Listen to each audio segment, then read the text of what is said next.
had 3 vaginal births and 1 C-section. C-sections are lifesavers, and I'm so grateful that mine came in handy exactly when I needed it. And I'm not trying to paint vaginal birth as this magical, painless experience, because that wasn't my story either. After one of my vaginal births, I went through postpartum depression, and that was by far one of the worst experiences of my life. So when I say I prefer vaginal birth, this is just me sharing my opinion based on my experience, and because a lot of people get to ask me what I feel or what I would prefer, given that I went through both of them in less than 3 hours. Yes, like I had 1 vaginal birth and a C-section in a very short period of time. Details about that are in my last video. So yeah.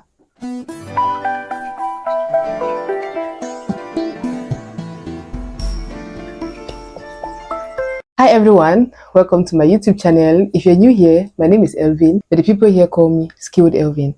I'm a creative entrepreneur, an environmental engineer, a mother to 4 beautiful kids, and this is my little corner of the internet where I share my life's experiences, lessons life has taught me so far, and the opinions I've formed along the way. So if this sounds like something you resonate with, I would love for you to hit that subscribe button and become a part of our community. So yeah, let's get back to today's story. First things first, like I said earlier, I've experienced both C-section and vaginal delivery. And to be honest, none of them is easy. My preference here simply comes from when the pain happens, like the pain before delivery. Is it the pain before delivery or the pain after delivery? And mainly the physical recovery experience. With my vaginal births, especially the first one, the hardest one was getting through labor. And may I just say that I'm forever grateful to my friend's ex at the time I was pregnant for my first child. That was like 8-9 years ago. So her boyfriend at the time was a medical doctor. So he would always come around and he would pass by my room before he gets to my friend's room. And whenever he saw me, especially at my 3rd trimester, he would be like, "Oh my God, you're still carrying. You are not even ready for what's coming. You know, labor is going to be so hard. You're going to cry so much. You're going to cry blood. It's going to be so painful." I mean, he was kind of yabbing me, and I don't think he meant any harm. He was just kind of preparing me psychologically that labor pain is no juice. So that really helped me a lot in my labor pain. I remember going into the labor room, and I had labored for about maybe 8 hours. I don't know. I went to the hospital around 8 a.m. and I gave it around 2 p.m. So I remember I was in the labor room for so long, and when the doctors, labor was coming and everything was happening.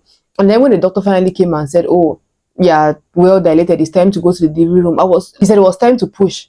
And I was so surprised because in my mind, I was still expecting more pain. So the more the pain came, I expected a higher level of pain, if you get. So even when I was ready to, even when I was ready to give birth, even when I was ready to push, I was still expecting pain to come. And so it kind of really helped mentally, both in my first delivery and my second delivery, because at every time I would always be like, okay, after this, we have not reached the threshold yet. After this one, there's another level of pain that is coming. There's another level of pain that is coming. So it prepared me psychologically through my labor pains. So I went through labor knowing, okay, after this, the next one that is coming is going to be higher than this, the next one. So most often than not, I would not really feel like psychologically drained, and I wasn't really shouting as much because mentally I was prepared.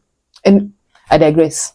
Anyways, so yeah, with vaginal birth, the sight of my baby was the end of pain. After that, I eventually got back on my feet. I went about doing my normal things. There was really nothing to recover from. But with C-section, oh my God. The sight of your baby is the beginning of pain. You get, like, you've gone through, and don't get me wrong, of course, C-sections are nice. What I really love most about C-section is how you can just, book to have a C-section on so and so day. Maybe you have your baby whenever, on a day that you want, and it's so cool, to just decide when to have your baby. Unlike with labor, you have to sit and wait for when the labor comes, except in extreme cases or sometimes when they have to induce a labor. But most often, you just, decide when you want to have your baby, and then you come, you have your C-section, and off you go, right? But what terrified me the most about C-section was the recovery after I gave birth. In my case, I wasn't just recovering from surgery. I had just had 2 babies. I was my toddler at the time, so I had like 3 babies. So besides having 2 newborns right in front of me, including my toddler, I could barely even take care of myself. I could not even take a proper bath. I remember how I was just lying in bed all day after the C-section. Like, I could barely move my body. I was just lying there, and I could just maybe answer a few calls, but I was really struggling. And then later on, because I had my C-section about 4 a.m. ish, and then I was in bed all day. Then about 3 p.m. the midwife came, and she just on the bed, she bathed me, wore my clothes, and talk about ambulating. She asked me to get up and walk. Like I said earlier, I could barely feel my body. But now she was expecting me to work. I remember telling her I couldn't even move my body, but she encouraged me. She was like, "It's okay. She's gonna help me." So she held my hand. She encouraged me, and somehow I don't even know how it happened. I stood up and I gave my very first few steps. I have a video of that. I really hope I find it before this video. I'll just post it somewhere. So yeah, she encouraged me. She made me walk. I gave a few steps, and I was in so much pain. But yeah, even after that, after a few days, I really could not take a proper bath. And there's something about me and taking baths that whenever I'm feeling low, I just take a bath and I feel so good. But now I could not really take, how it is with C-sections. When you have like a wound, you cannot properly take a complete bath, right? So I couldn't shower properly, which means mentally I was struggling. And then carrying the baby was another struggle of its own. Talk less of breastfeeding. If you've made it this far, I think it's safe to say that you're enjoying it here. But have you subscribed? Have you? That single act alone goes a long way in keeping me motivated to show up here every day. So go ahead and hit that subscribe button. I'm waiting, I'm waiting, I'm waiting. Thank you. Now let's get back. And really, shout out to all the nurses and the midwives at the Bingo Baptist Motengene. Baptist Hospital at Motengene, right? They were so great. They really helped me with my recovery journey. I don't think if I had my babies anywhere else, I would have had the level of care.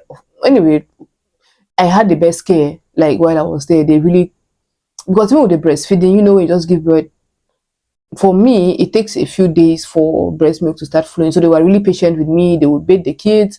All I had to do was just hold them. And sometimes I would just sit and they would actually support the babies on my lap. So I didn't have to struggle much. But even at that, it was painful. And even just laughing was a struggle, because I remember if I wanted to laugh hard, I would just feel this sharp pain in my stomach. It was a lot of pain for me. I feel like I don't have so much tolerance for physical pain, because I don't know. Because even when we came back home, after we had been discharged from the hospital, we came back home. The pain was just too much. At one point, I had to go back to the hospital and ask for more painkillers, because the one they gave me wasn't doing it. Like I was still feeling a lot of pain. I couldn't walk straight. I was struggling, and it was about 1 week later after delivery. So I was like, oh, nah, I honestly would prefer C-section too. Because like I said, once you have your baby for vaginal birth, you're up and about, you're doing your normal things, except problems that come after. But the physical pain I personally went through after a C-section, nah, I'm not subscribing for C-section. So do I prefer vaginal birth? Yes. Am I grateful I had a C-section when I needed it? Absolutely. Because without it, my story would have ended pretty much very, very differently. Those who watched my last video know how, it was really kind of an emergency thing. So I'm so grateful I was able to have it when I needed it. So this isn't a conversation about which birth is better. If I ever had to choose between my preference, which is a vaginal birth, and my baby's life, there wouldn't be a choice. I would choose what is safest for both my baby and I. And thank God, to God be the glory, I am done with I am done with delivery by the grace of God. So I don't really ever have to make that choice again, by the grace of God. But if everything was equal, all things being constant, and I had to choose if I wanted to go in for a C-section or a vaginal birth, yeah, I would definitely choose a vaginal birth based on my experience so far. Again, this is my opinion based on my experience. You guys should not come for me in the comment section. If you enjoyed my little story time, I'm sure you subscribed already. So go ahead and hit the like button so we can get more people to join our community. Also leave a comment telling us which part of the video resonated with you, and turn on your notifications so you don't get to miss out whenever I post a new video. So I'm going to see you next week, same place, same time. Bye bye.